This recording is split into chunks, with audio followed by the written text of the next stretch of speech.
Vader, ons dankie vir die koningskap van Jesus Christus. Ons val in by dit wat gebeur het en beskryf is in Openbaring. Hy sê halleluja, halleluja, die Here ons God, die Almagtige, het sy koningskap opgeneem. Laat ons bly wees in jubel en aan hom die heerlikheid gee. Dit is wat ons in hierdie dag doen. Ons dankie dat u koningskap vir ewig en ewig vasstel. Dat u heerlikheid in ons kom woon het. U teenwoordigheid in ons 24/7. Ons dankie daarvoor. En ons bid dat in hierdie dag, hierdie waarheid 'n groter en groter in ons sal word. Dat dit in ons sal vaslaan. Dat dit in ons 'n werklikheid sal wees wat ons nie sal ontglip nie. En ons dankie daarvoor. Ons eer u daarvoor. Ons loof u daarvoor. In Jesus naam. Amen. Baie dankie, jy kan die sitplek neem.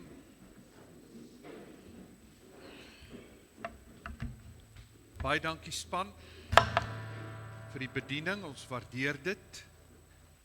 Soos gewoonlik geseënd. Prys die Here. Die Here is goed. Die Here is op die troon en hy gaan nie daar afklim nie. Hy is vir ewig Here. Loof sy naam. Dis my voorreg om vanoggend hierdie woord aan u te bedien en ek doen dit met die vaste wete dat daar 'n verantwoordelikheid is dat ek die waarheid sal praat en niks anders as die waarheid nie.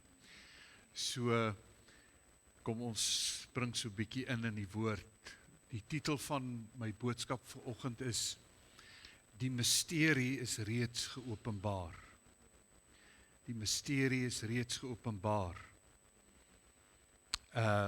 Ons leef in 'n wêreld wat gaande is oor geheime. Daar's geheime resepte in families.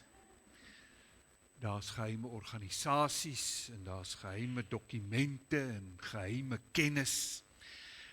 Mense wat dikwels glo dat daar 'n spesiale waarheid is wat net vir 'n uitgesoekte groep beskikbaar is. Al hierdie soort van dinge wat in die wêreld aan die gang is en ons word daarmee gekonfronteer en gebombardeer.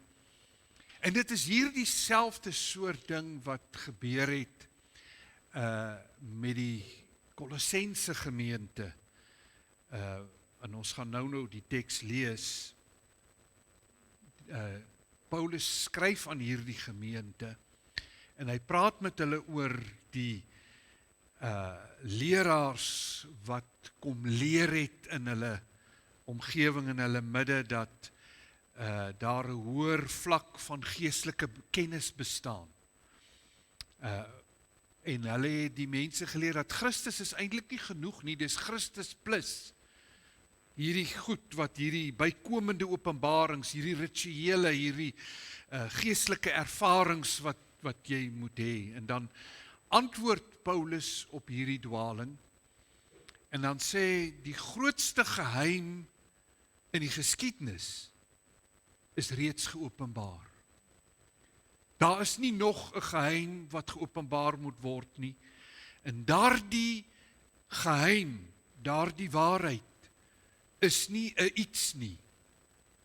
Dis 'n persoon. En sy naam is Jesus Christus. Nou, hierdie gemeente waaraan Paulus skryf in Kolosse, hy skryf aan hulle terwyl hy in die gevangenis is in Rome, so ongeveer 58-60 na Christus skryf hy aan hierdie gemeente, en hy waarsku hulle oor hierdie valse leraars en hierdie elemente, oor Joodse wettisisme en hierdie mystieke bedrywighede. Hy waarsku hulle oor want hulle was blootgestel, mense wat aan hulle kon vertel het, hulle moet soos askete lewe, met ander woorde mense wat, die voorlopers van die kloosters, jy leef net daar in afsondering, jy raak aan niks nie, jy kyk met niks nie, jy vat aan niks nie, jy het niks met die wêreld te doen nie, wat natuurlik nie waar is nie, ons is in die wêreld, maar ons is nie van die wêreld nie. Ons leef hier, want ons leef in 'n koninkryk, wat nie gebombardeer word en vernietig word deur die wêreld nie, maar ons beïnvloed die wêreld, omdat ons deel is van die koninkryk. En dit is wat Paulus vir hulle wil sê. En hierdie mense het vir die gemeente in Kolosse, net soos wat hulle in Efese en Galasië en al daardie gemeentes ook dit verkondig het, dat Christus is net die begin. Julle moet na Christus, moet julle nog hierdie goedjies doen en hierdie dinge doen en nog so maak. Met ander woorde, Christus plus goedjies wat ons moet doen. En dan kom Paulus en hy kom sê vir hulle, Christus is nie die begin van die evangelie nie. Hy is die volle evangelie. Christus, dit is waaroor dit gaan in ons teks wat ek nou vir u gaan voorhou is juis hierdie gedeelte waar Paulus 'n beskrywing gee daarvan, en dan sê hy in Kolossense 1 in vers 26 tot 28 gaan ons lees, en ek gaan dan wat ons noem 'n eksegetiese preek lewer. Met ander woorde, ons gaan die teks ontleed en dan gaan ons kyk, wat sê Paulus, wat bedoel hy met hierdie wat hy sê? Hy skryf hierdie woorde en op die skerm is die 53 vertaling, ek lees hier uit die 2020 vertaling. Hy sê, die misterie wat vir eeue en geslagte lank verborge was, is nou aan sy heiliges bekend gemaak. So hierdie mense wat hierdie brief ontvang alreeds daar in 58 of 60 na Christus, sê vir hulle, hierdie misterie is reeds geopenbaar, dit is reeds bekend gemaak. So dit is nie 'n nuwe ding wat ons nou mee kom nie, dit is 'n waarheid wat vasstaan vanaf die eerste dag af. Hy nou beskryf hy in vers 27, hy sê, God het besluit om aan hulle bekend te maak hoe ryk die heerlikheid van hierdie misterie vir alle nasies is. En hier kom die misterie. Hier's die misterie wat geopenbaar is. Christus is in julle die hoop op die heerlikheid. Hom verkondig ons terwyl ons elke mens vermaan en elke mens in alle wysheid onderrig, sodat ons elke mens voor God kan stel as volwasse in Christus. Paulus kom en dan sê hy, God se geheimenis was vir lank verborge. En ons weet dit, want tot vanaf die begin en wanneer die wet ingestel word daar in Exodus 19, begin 'n misterie, en dit kom reg deur die Ou Testament, kom dit, en dan uiteindelik word dit finaal geopenbaar, wanneer Christus aan die kruis is, en hy in die graf ingaan, en hy weer opstaan, en die misterie word geopenbaar, dat dit waarvoor hulle die heeltyd gewag het nou gekom. Hy sê hierdie verborgenheid wat vir eeue en geslagte lank verborge was. Hierdie misterie, hierdie geheimenis. En dan ook die woord wat daar gebruik word vir geheimenis, in die oorspronklike taal, mysterion, dit beteken nie, dit is iets wat niemand kan verstaan nie. Dit beteken, dit is 'n waarheid wat vroeër deur God verberg was, wat toegehou was, maar nou deur hom geopenbaar is. En dan sê hy vir hulle, dit was vir eeue, was dit toegemaak. Dit is hoekom die mense in die Ou Testament was daar profesieë wat gesê het, die Messias gaan kom. God gaan die wêreld red. Die nasie sal ingesluit word. Hulle het nie geweet hoe dit sal gebeur nie. Hulle was nie bewus daarvan nie en dit was 'n verborgenheid, 'n misterie, 'n geheimenis. Maar nou vind ons uit dat die Ou Testament maak hierdie beloftes, maar die Nuwe Testament openbaar dit, wys wat is vervul. En daarom wanneer ons al die Ou Testamentiese profesieë lees, elkeen van hulle het te doen met hierdie geheimenis, wat nie 'n iets is nie, maar 'n persoon is, naamlik Christus. Die laaste Ou Testamentiese profeet, die laaste profeet uit die Ou Verbondsera, was Johannes die Doper. Jesus sê dit, hy sê, al die profete het gespreek tot op Johannes. En wanneer Johannes kom praat, dan kom maak hy hierdie geheimenis in een sinnetjie bekend. Wanneer Jesus gedoop word, dan sê hy, daar is die lam van God. En in een sin sê hy, alles wat geprofeteer was, is nou geopenbaar. Daar is die lam van God, Christus. Hy is die een na wie almal gekyk het. Jy sien,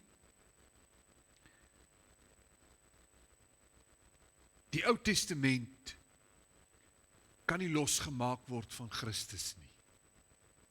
Want dit praat alles oor hom. Ons het 'n pragtige voorbeeld daarvan in Lukas 24, wanneer Jesus na sy opstanding, dan stap hy saam met twee mense, wat van 'n dorpie net so 11 kilometer buitekant Jerusalem afkom, 'n dorpie met die naam van Emmaus.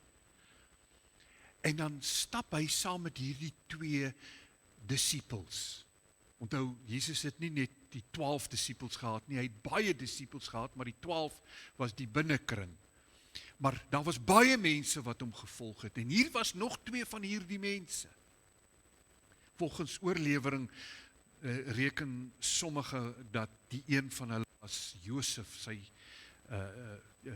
Jesus se aardse pa, se broer. Ons weet nie of dit so is nie, maar dit is wat oorlewering sê. Met ander woorde, sy oom. So is nie iemand ver van hom af nie. Iemand wat naby aan hom is.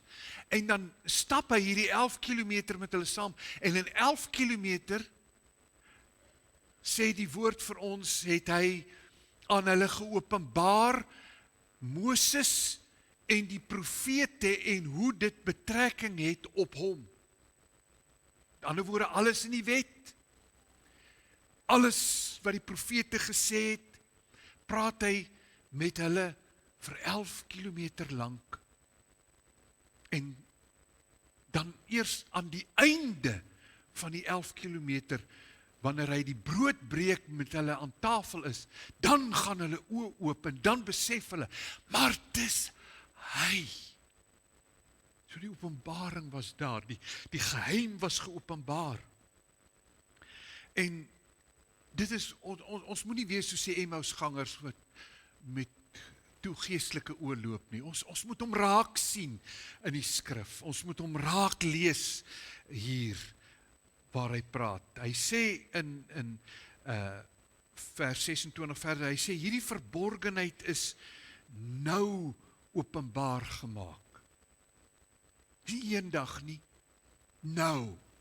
Hy sê dit alreeds vir die Kolossense. Hy sê iets wat nog eendag gesê gaan word nie. Dit is nie iets wat eendag nog genoem gaan word nie. Hy sê dit is nou geopenbaar. En dan sê hy wat dit is. Hy sê met Christus het 'n nuwe tyd aangebreek.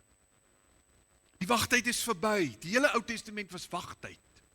1300 jaar lank wat die wet in operasie was en waar hulle die wette gevolg het, was 'n wagtydperk. Alles wat die profete gesê het, was 'n wagtydperk. Hy sê maar die wagtyd is verby. God het homself bekend gemaak. Die evangelie is nie meer geheime kennis nie. Dit is 'n openbare waarheid. Dit is daar, dit is die openbaring kom deur God. En hier is 'n groot waarheid. Ons moet dit verstaan. Ek en jy, ons ontdek nie die evangelie nie. God openbaar die evangelie. Evangelie beteken goeie nuus. Ons ontdek dit nie. God openbaar dit. En dit is die wonder daarvan. Dit is waarom ons redding is nie uit onsself nie. Dit is 'n genadewerk. Dit is God wat ons red. Ons red nie onsself nie. Jou en my wedergeboorte is iets wat ons gedoen het nie. Dit is iets wat hy gedoen het. En dit is hoe God werk. Niemand klim op na God nie. Nee, God kom af na ons. Hy stuur sy seun. Hy kom doen dit alles vir ons hier. Dis die evangelie. En ons leef in 'n tyd waar daar hierdie kan ek sê gesegde is. Mense wil dit 'n waarheid maak. Hulle sê elke mens het maar sy eie waarheid. Dis nie waar nie. Daar's net een waarheid. God se waarheid is reeds geopenbaar. Dis nie maar elkeen glo maar soos hy wil en dan nee. Daar's net een waarheid en dit is dat Jesus is die Christus. Hy is die een aan wie wat ons by God die Vader uitbring. Hom verkondig ons. Hy is die geopenbare waarheid. Dan in vers 27 dan kom Paulus en dan sê hy vir ons dat die inhoud van hierdie geheimenis, hierdie verborgenheid, hierdie misterie, hy sê vir ons die inhoud daarvan is Christus is in julle. Hierdie is 'n belangrike waarheid. Hy sê Christus is in julle. Sommige vertalings praat van Christus onder julle. Wat nie 'n korrekte vertaling is nie. Want Christus is nie net onder ons nie. Hy's in ons. So die oorspronklike taal sê in julle. Die geheim is nie, as Christus onder ons is, dan word die geheim 'n kerk, 'n organisasie, 'n ritueel, 'n filosofie, 'n emosionele ervaring. Niks van dit is blywend nie. Maar as Christus in ons is dit blywend. Want is Christus self. En dit is deel van die misterie. Christus in julle. Hierdie uitdrukking, hierdie Christus in julle, dui op Christus wat in ons woon. Hoe woon hy in ons? Deur die teenwoordigheid van die Heilige Gees. Die Heilige Gees verteenwoordig die Godheid, verteenwoordig Christus in ons. By wedergeboorte kom woon die Heilige Gees in ons. Dit beteken, hy skep in ons nuwe lewe, hy gee aan ons 'n nuwe identiteit, hy gee aan ons 'n nuwe verhouding, hy gee aan ons die nuwe krag. Christus leef nie bloot vir Christene nie, Christus leef in die Christen gelowige. Dis waarom ons Christene genoem word. Christus in ons. Hy leef in jou en my. Wanneer jy hier weggaan, of kom ons begin eers bietjie verder terug, toe jy hierheen gekom het jy nie Christus hier kom ontmoet by 'n gebou nie. Jy het met sy teenwoordigheid gekom van die huis af. En net so gaan jy hom ook nie hier laat nie. Jy gaan saam met hom, hy gaan saam met jou hieruit. Sodat wanneer jy na die tyd waar die tweede belangrike ding is wat ons op 'n Sondag doen, by die OK stop. Dis waar ons mekaar die tweede keer weer sien, né? Wanneer jy daar instap, dan stap hy saam met jou daarin. Wanneer jy daar uitstap, stap hy saam met jou uit. Wanneer jy huis toe gaan, en wanneer jy in die motor terugry huis toe, is hy saam met jou, en wanneer jy in die huis instap, is hy by jou. En dit is waarom dit so belangrik is. Hoe leef ek elke dag?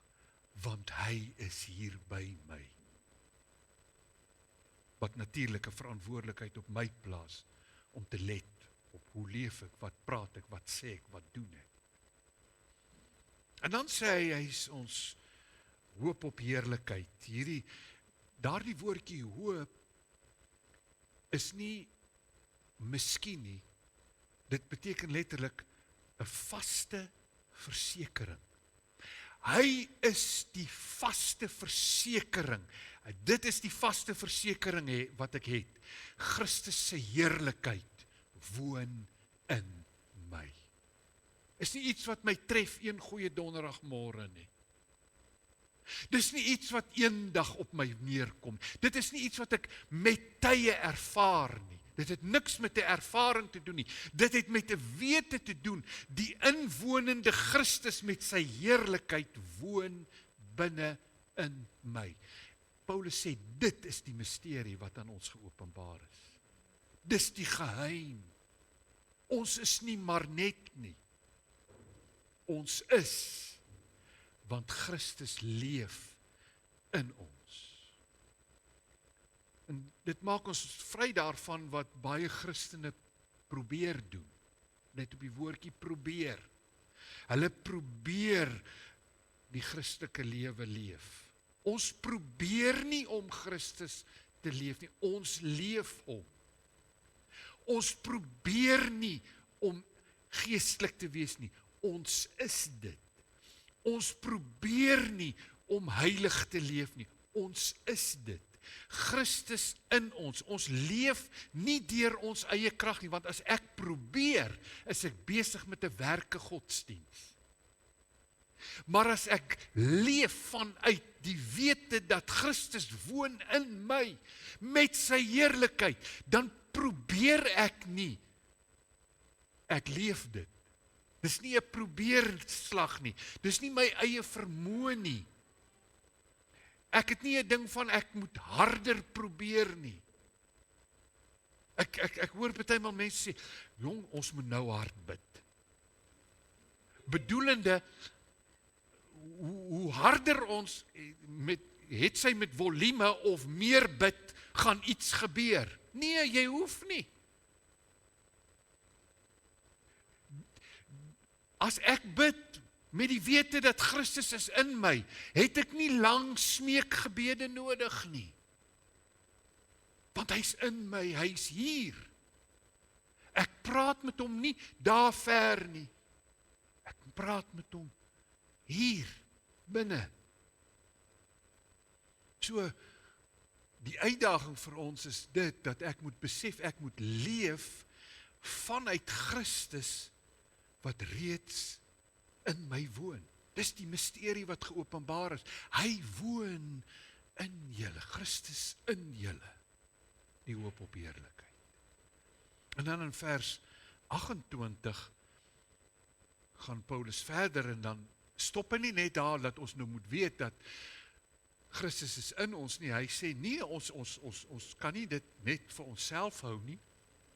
Hy sê ons moet dit ook verkondig. Daarom sê hy in hierdie gedeelte, hom verkondig ons. Ons verkondig hom. Hom verkondig ons. Nou, let op, die sin begin letterlik met hom. So die klem is op hom. Wie is die hom? Christus. Hom verkondig ons. Ons verkondig nie die kerk nie, die organisasie nie, die tradisie nie, die predikant, die pastoor, die priester, die biskop, die watter termes ook al gebruik word nie. Dit is nie wat ons verkondig nie. Ons verkondig nie die programme nie. En wanneer die aankondigings daar, dan sien ons 'n klomp goeters wat alles gebeur. Kom ek sê vir jou, al die goed is baie goed, maar ons kan dit stop en dan kan ons nog steeds aangaan. Dis die realiteit daarvan. So dis goed.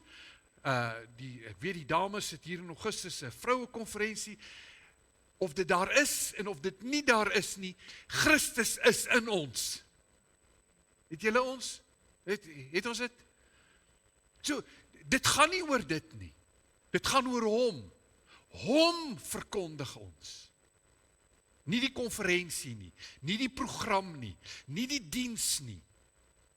Hom verkondig ons. Dit is wat Paulus sê. Al hierdie ander goed, het sy plek, het sy orde, het sy geen probleem nie. Maar dis nie ons fokus nie. Ons fokus is hom. Christus, hy is ons fokus. Hom. Nie die organisasie nie, nie die kerk nie. Baie mense, die eerste ding wat hulle vra, wat 'n kerk is jy? Nee. Die vraag is Christus in jou? Dis die vraag. Dis ons fokus. So, nou kom Paulus en hy sê, daar's twee elemente in hoe ons dit doen, om vir mense te sê, Christus is in julle. En hy sê, daar's twee dinge wat ons doen. Hy sê, ons vermaan en ons onderrig. Dis die twee elemente van prediking. Vermaan en onderrig. Dis die twee elemente van prediking. Hy sê, hom verkondig ons, terwyl ons elke mens vermaan, en elke mens in alle wysheid onderrig. Vermaning en onderrig. Vermaning is daardie deel wat die hart aanspreek. Onderrig is daardie deel wat die verstand aanspreek. Want as 'n gelowige moet ek ook my kop gebruik. Dit moet sin maak. Dit moet vir my 'n werklikheid wees, ook in dit wat ek verstaan. Ek kan nie net sê, wel, ek weet nie hoe werk dit nie, maar ek glo maar net. Nee, dis nie glo nie. Glo is ook om te weet wat glo ek. Daarom is dit belangrik om te weet wat glo ek. In die teologie noem ons dit apologetiek. Jy het 'n rede, jy verskaf die rede waarom jy glo wat jy glo. Is baie belangrik vir ons. En Paulus sê dit, hy sê, daar's 'n vermaningsgedeelte, die hart wat ons aanspreek, daardie binneste wese wat ons aanspreek, maar ook die verstaan wat ons aanspreek. Ek moet verstaan, dit is nie net, ek voel so goed, want Christus woon in my, en ek voel nou lekker daaroor nie. Nee, ek verstaan dit ook. Ek verstaan, my kop moet inhak by wat in my hart gebeur, om te weet, dit is nie net iets daar ver, wat ek, maar so wasigheid, wat ek het, Christus in my, so nee, ek verstaan dit, dat hy in my woon, deur sy gees, want wanneer ek dit verstaan, dis wanneer ek dit begin doen. En ons kan nie dit losmaak daarvan nie. So, daardie twee elemente sê Paulus, hy sê, dit is wat hierdie ware prediking doen. Want jy sien, as dit net gaan oor die kennis, dan maak dit ons hoogmoedig. Want ek weet so baie. Niemand kan my iets leer nie, ek weet baie. Ek ken 7 skrifgedeeltes wat ek vir jou nou kan opsê, ek weet baie. So, kennis, en dit is wat die sprekerskrywer ook sê, hy sê, kennis maak opgeblaas, Paulus haal het aan, hy sê, kennis maak opgeblaas, met ander woorde, dit maak jou hoogmoedig, jy dink jy weet alles. So, dit gaan nie net oor die kennis nie, en emosie, die gevoel, maak jou net oppervlakkig. Want, dit hang af van die omstandighede, so dit is net oppervlakkig. So, wanneer die moeilikheid kom, dan voel ek nou nie soos 'n kind van die Here nie. Maar as ek weet, as ek dit verstaan, dan het my gevoel bepaal nie die wete dat Christus is in my, die hoop op heerlikheid nie. Nee, ek weet dit. verstaan dit. En daarom kan die gevoel, want die gevoel gaan verander. Maar die wete nie. Dit bly. Dis daar. So, hy sê, albei hierdie is belangrik, want die woord spreek die hele totale mens aan. So, hy sê met alle wysheid, met ander woorde, die evangelie word verstandig toegepas, want elke mens het nie dieselfde behoefte nie, en elke mens verstaan nie dinge dadelik dieselfde nie, maar dit word met wysheid, word dit gepredik, vermaan en onderrig. So, om dit saam, daardie gedeelte van Paulus saam te vas, beteken dit, ons prediking selfs, moet dus Christus gesentreerd wees. Hy is die middelpunt. Gaan nie oor die goedjies nie. Gaan nie oor die ander saak, gaan oor hom. Dis hy. Dit gaan oor hom. En dit is waarom wanneer ons die diens verlaat, dan praat ons nie oor die liedjie waarvan ek nie gehou het, en die preek wat ek nie van gehou het, en die prediker wat so is, en nee, ek bespreek nie dit nie, dit is nie my fokus nie, my fokus is Christus, hy in my, die hoop op heerlikheid. So, nou sê Paulus, dan gaan hy voort met hierdie, want jy sien, hy het vir ons gesê, Christus is in ons, en nou sê hy, nou kan julle nie stil bly oor die geheim nie, julle moet die geheim uitlap. Julle moet die geheim verkondig. Julle moet die geheim oordra. En dan gaan hy voort in daardie gedeelte, en dan sê, wat is die doel, waarom ons vir mense sê, Christus in julle? Hoekom doen ons dit? En hier is wat hy sê, om elke mens volkome, is daar in vers 28, om verkondig is, terwyl ons elke mens vermaan, en elke mens in alle wysheid onderrig, sodat ons elke mens voor God kan stel as volwasse in Christus. In die 53 vertaling sê, elke mens volmaak in Christus. Beteken presies dieselfde. Beteken volwasse, volmaak, volledig. Dit is wat daar die woord ryp, kan self die woord ryp gebruik. Volledig, geestelik, volledig, volwasse. En dit moet altyd die doel wees van ons prediking. Nou onmiddellik, wil ek net gou hier 'n regstelling maak. Prediking is nie net iets wat hier plaasvind nou op hierdie oomblik op 'n Sondagoggend nie. Prediking is iets wat ek en jy elke dag doen, vermaan en leer orals waar ons gaan. Ons is almal bedienaars van hierdie evangelie. Dit is nie beperk tot 'n sekere elite groep nie. Dit is gegee aan die liggaam. Ons is almal bedienaars van die evangelie. En in hierdie, waarom bedien ons die evangelie? Waarom praat ons met mense? Waarom leer ons mense? Waarom onderrig ons mense? Waarom praat ons met mense? So, en hier is die rede, om elkeen volwasse voor te stel, elkeen volkome te maak. Die doel is met ander woorde, geestelike volwassenheid. Geestelike volwassenheid. Maar nou let op, hy gebruik 'n term 3 maal. Elke mens, hy sê elke mens vermaan, elke mens onderrig, elke mens volwasse voorstel. Elke mens. Elke mens. So, dit is, niemand word uitgesluit. So waar ek elke dag beweeg, elke mens. Die evangelie is vir almal. Maar ook elke mens, elke gelowige moet groei.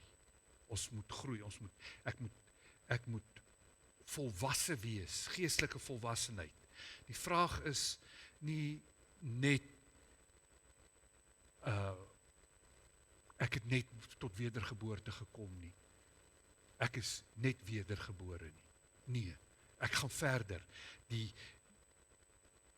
Die uitdaging is, indien Christus in my is,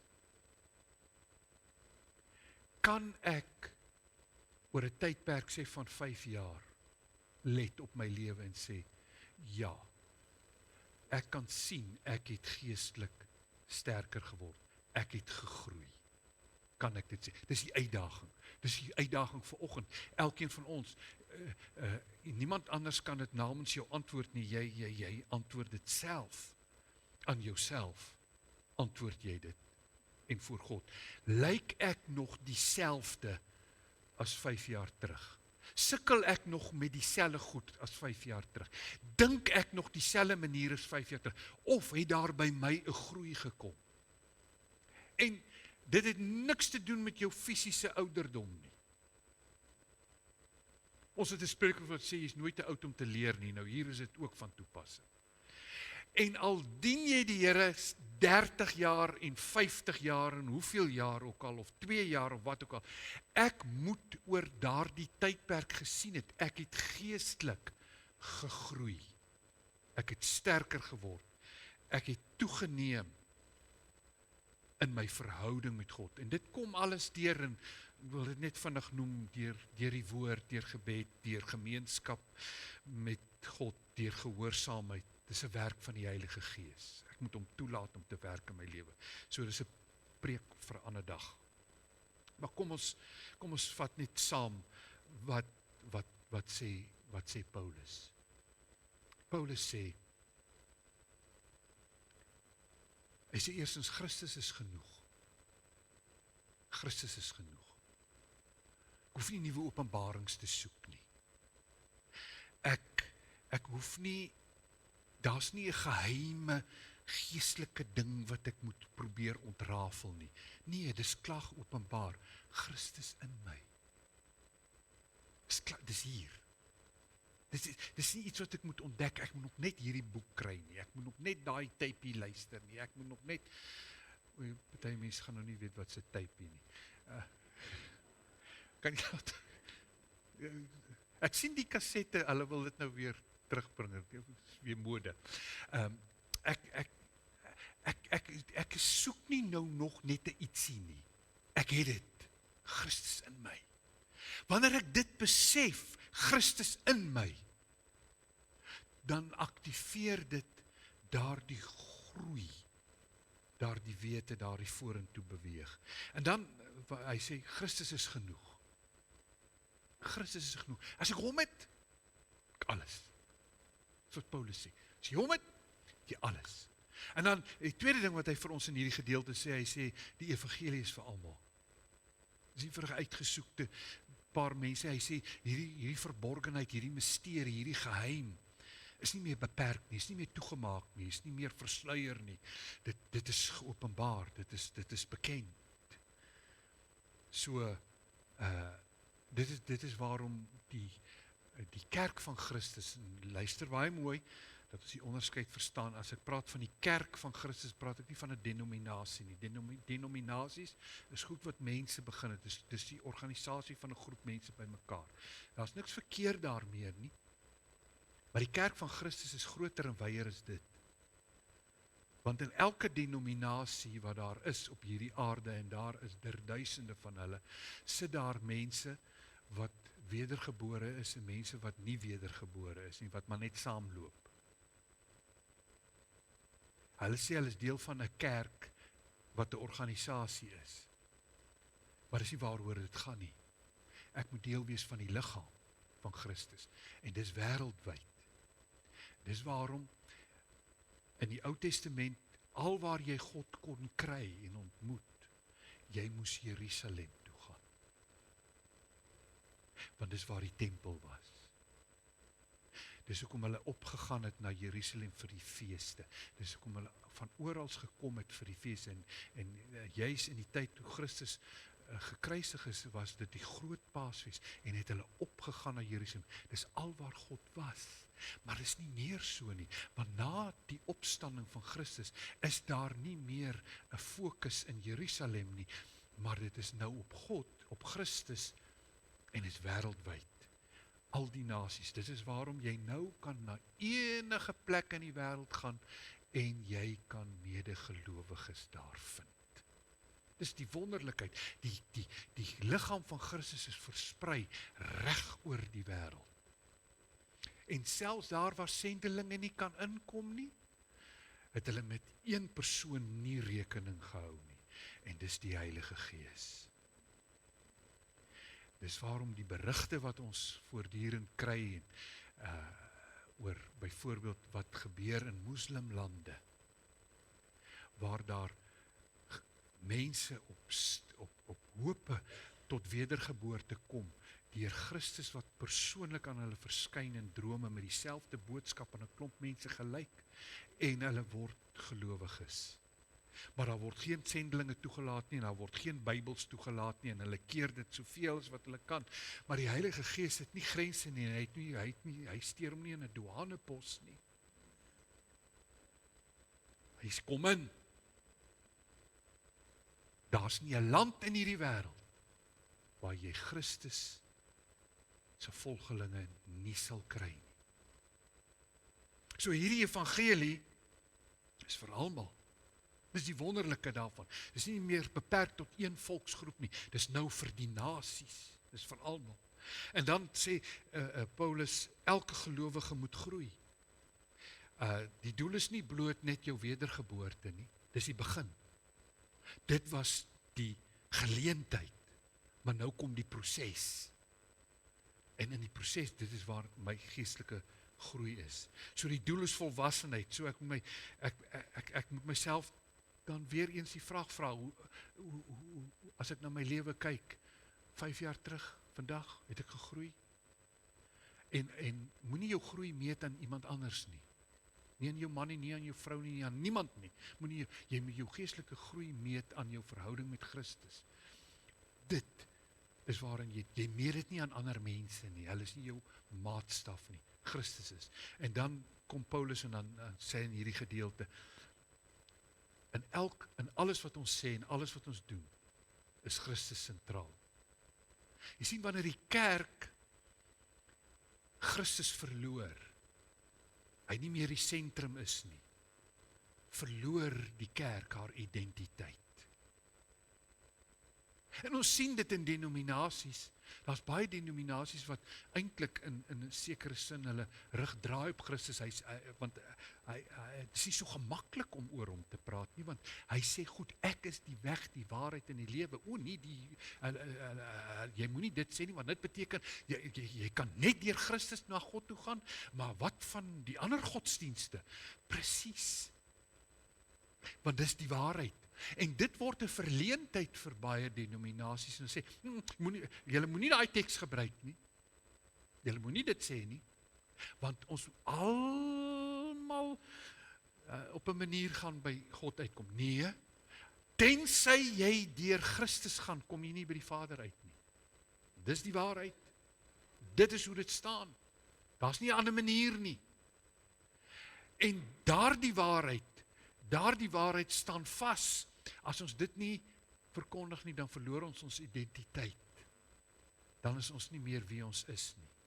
Want jy sien, programme red nie mense nie. Net Christus red. Programme kan nie 'n mens red nie. Maar Christus red mense.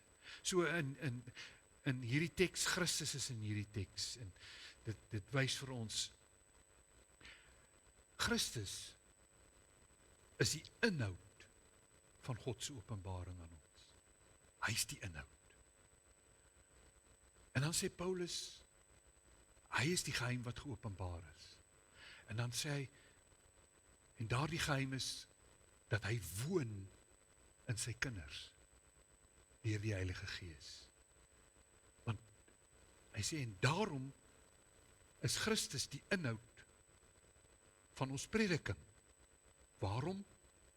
Want hy is ons bron. Hy is ons bron van hoop. En omdat dit so is, sê hy, Christus is nou die maatstaf van my volwassenheid. Ek meet my nie aan ander mense nie, ek meet my aan hom.